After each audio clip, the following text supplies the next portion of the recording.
Peace, peace, peace.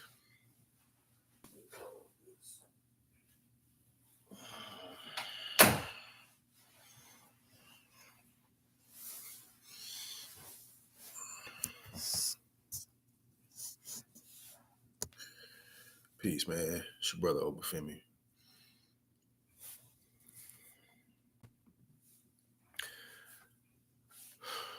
Tell the truth. Tell the truth. Tell the truth, man. Be honest.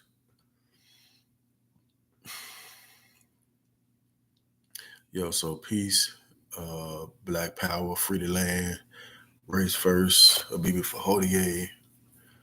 To all my brothers and sisters, man. Y'all know what it is. It's brother Obafemi Kensie Delele. Tapping in with you, man, just to share some words of encouragement, some information that you can use on your journey. So tell the truth. Walk in your truth.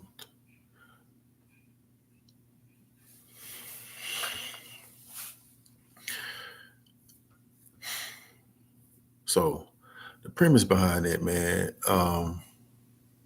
we're just thinking about I'm out here in Charleston, South Carolina, and Charleston, South Carolina has an extensive history, especially relating to African people, enslavement of our African ancestors, resistance, runaways, civil rights, a lot of history here. There are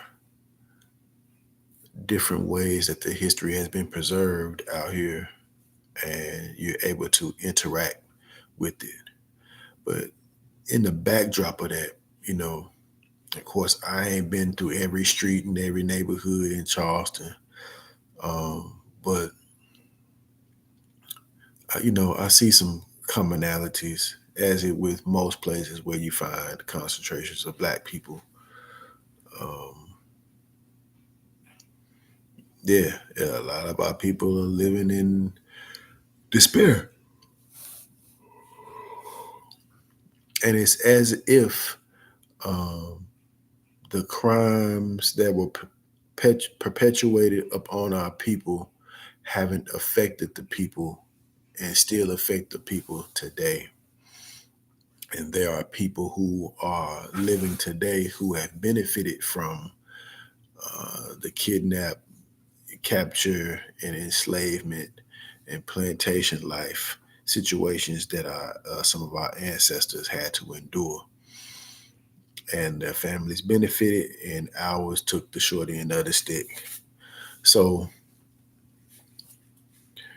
how do you live in your truth when you know this type of information and you know what's been done?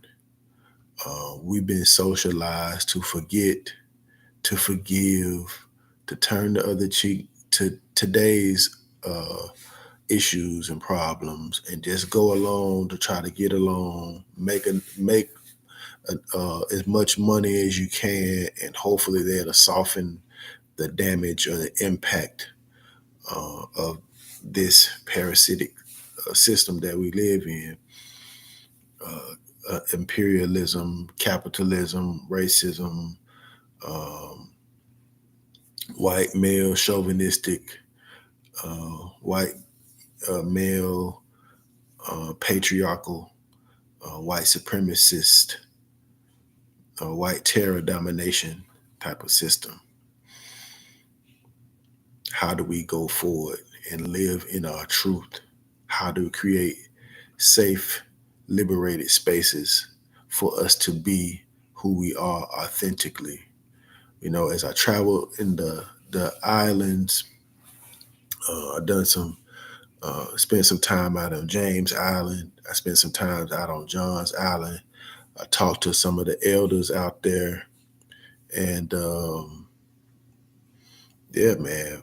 I mean, it's very clear cut of what has happened and what continues to happen.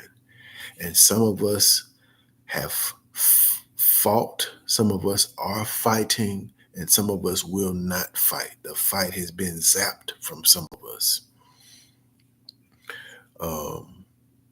And there's different ways to fight. There's different ways to overcome. There's different ways to deal with it. And some of the ways that we deal with the situations we find ourselves in, a lot of times are detrimental to our overall collective survival. So again, how do we walk in our truth with knowing the history, knowing what has happened and what continues to happen? How do we take action today to create a better situation? Those are some of the questions that we must ask ourselves. And what type of world do we want our children and grandchildren and great-grandchildren to inherit? You need to get on the right side of history. You need to get on the right side of history. And I say that because we all have a choice and a decision to make. And I've made my decision, how I choose to live my life. I don't want to lead off with this, but I do make mistakes. I'm working on my EY, my character, daily. And I make mistakes. There are things that I'm still working to develop within myself. There's things I'm working to eradicate from myself.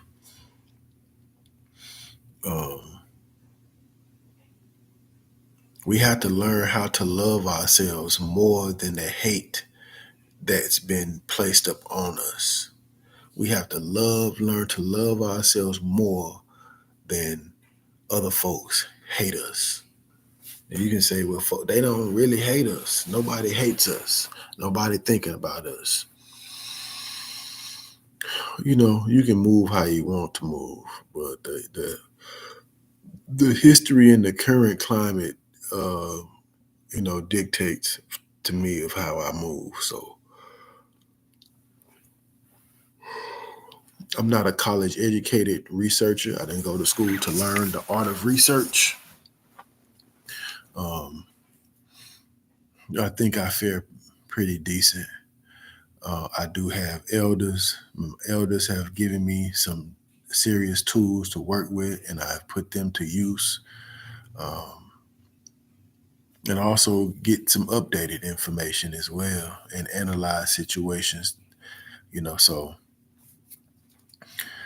I make my best judgment call based on my experiences, my knowledge and wisdom that I gained, the knowledge and wisdom of my ancestors, my own intuition, and how spirit and the ancestors guide me to move. So I'm moving in accordance to that. It's an ancestral mandate that I do what I'm doing because I've done this before as other ancestors. I'm doing the work, and I have much more work to do. So I'm walking in my truth, and that truth is constantly unfolding. So I'm unfolding layers of myself to dig deeper within to be more authentically who I am as an African man living in a cultural cesspool. As our great ancestor Kamal Cambone said, we living under the cesspoolian people. How do we create these liberated spaces? The goal is African sovereignty for our people, wherever we may be.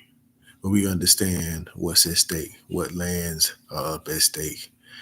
And so, yeah, we got to fight. There ain't no way around it. We have to fight. So walk in your truth. Don't be misled and misguided by things that take you away from seeing the bigger picture. Walk in your truth. All right. Wherever that might lead you, walk in your truth. All right. So peace and blessings, man. I'm Mobile Femi. About to get some more work done, y'all. So tap in with me soon. All right. I'll be before the race first. Peace.